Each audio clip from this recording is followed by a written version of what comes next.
Friends, today in this episode we are going to discuss the textbook of English subject Standard 12th, chapter number 4, The Red Thread. The writer of the unit is Selma Lazaroff. तो ये पूरा जो unit है जिनका title है red thread, तो इनके बारे में डिटेल में हम जानने का प्रयास करेंगे। रेड थ्रेड चूहे पकड़ने का जो यंत्र बनाते हैं, साधन बनाते हैं, इनको रेड थ्रेड कहते हैं। और यहाँ पर इनको किस तरह से प्रयोजन में लिया जाता है इनके बारे में, और वो बनाने वाला है उनके बारे में पूरी स्टोरी विवरण की गई है। तो चैप्टर स्केच की चर्चा करते हुए, the red thread is based on the theme that the essential goodness in a human being can be awakened through understanding and love. The story is set amidst the iron mines of Sweden. The author has beautifully brought out human loneliness and the need to bond with others.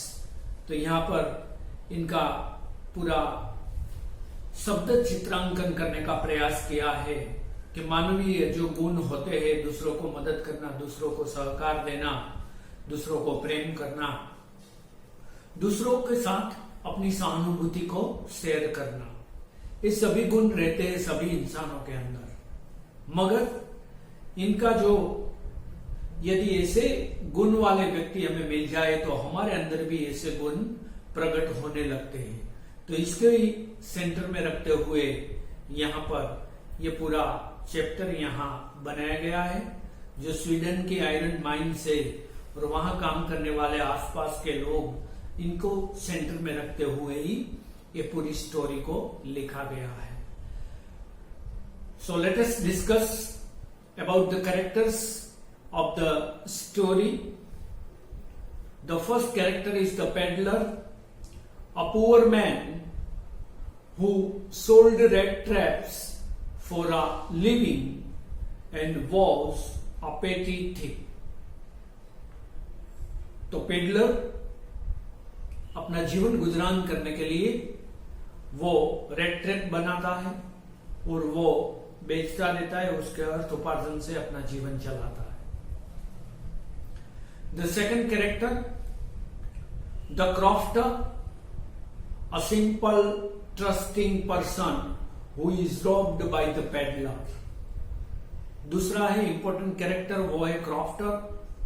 वो बहुत आसानी से सभी के ऊपर भरोसा रखने वाला इंसान है, माने साच दिल इंसान है, सरल व्यक्ति है। और वह इसी सरलता के कारण पेडलर इनको लूट लेता है, माने इनके पास जो पैसे थे वो उनसे हड़प लेता है। Third one, the iron master, a stern task master and law abiding person. The trust the peddler due to his daughter's persuasion. जो आयरन मास्टर है वो बहुत ही अच्छा काम करने वाला है, वो अपने काम में ही अपने नियमों के मुताबिक जीवन जीने वाला इंसान है। वो ये पेडलर के ऊपर जब ट्रस्ट कर लेता है, वो इनका मुख्य कारण एक ही है कि उनकी जो डॉटर है वो उनको मनाने का प्रयास करती है, जिनका नाम है Adela. So the fourth character of the unit is Adela. The iron master's daughter is a kind and a compassionate lady. तो वो उनकी पुत्री है जो कि बहुत ही मायालु इनका स्वभाव है, दूसरे की संवेदनाओं को समझने की ईश्वर ने इनको शक्ति दी है। तो ये सभी इनके मेन कैरेक्टर से।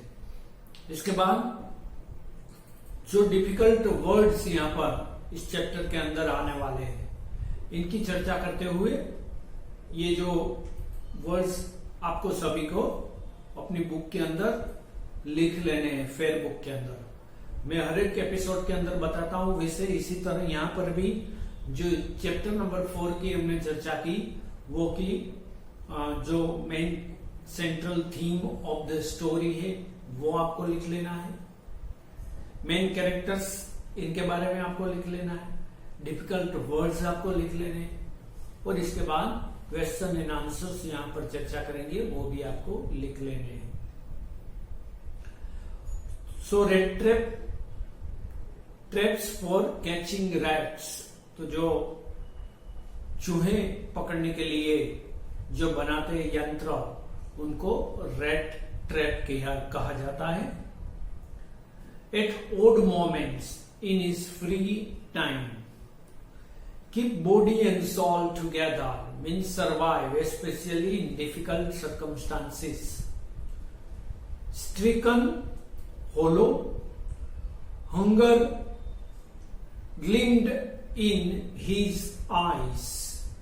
माने anybody could make out that he was hungry from his eyes. Manor house means a large country house with lands. Valet, a personal attendant.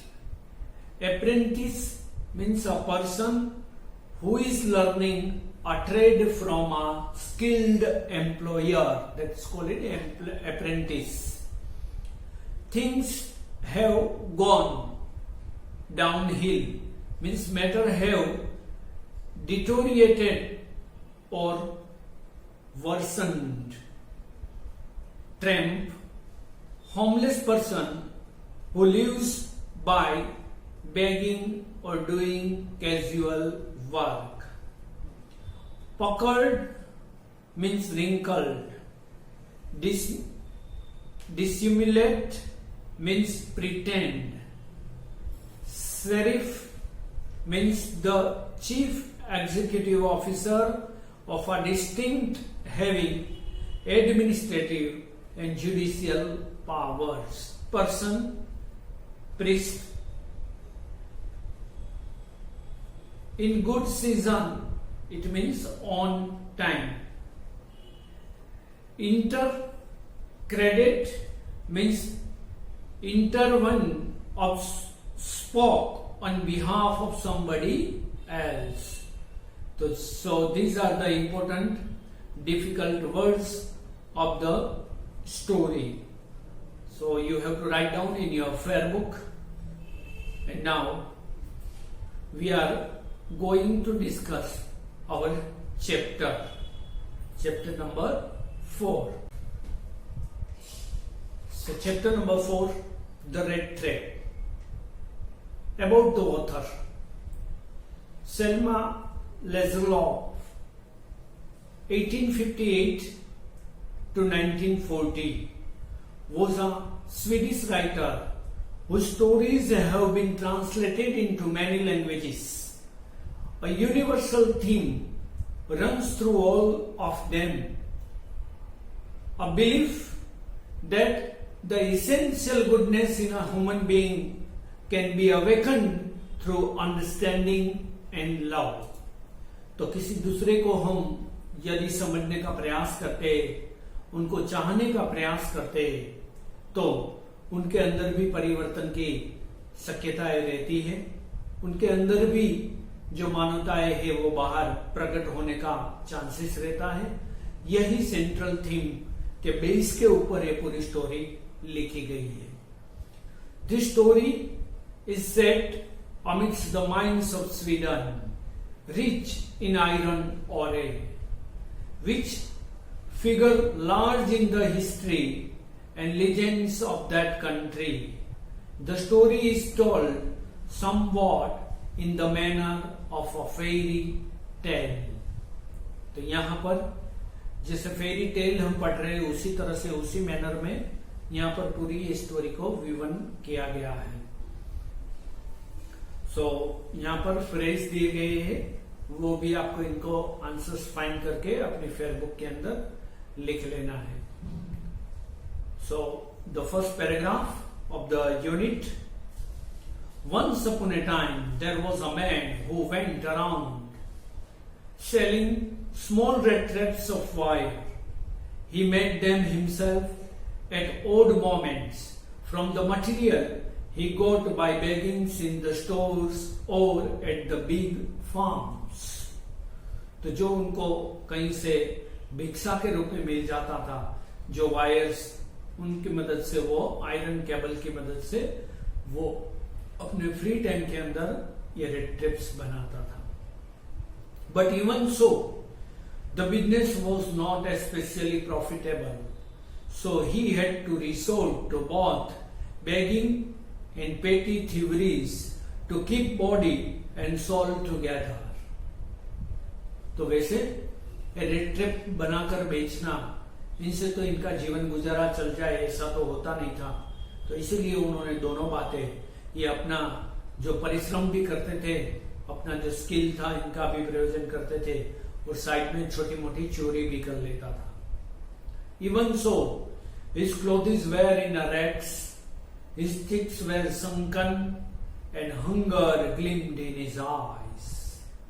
तो वैसे उनको देखकर ही पता चल जाता था कि उनकी आंखें वैसे सूखी हुई थी, उनके गाल भी वैसे क्रीज हो गए थे भूख के मारे, और उनकी आंख में से हम देखते थे कि वो बहुत दिनों से भूखा है, माने इनको खाना नहीं मिला है.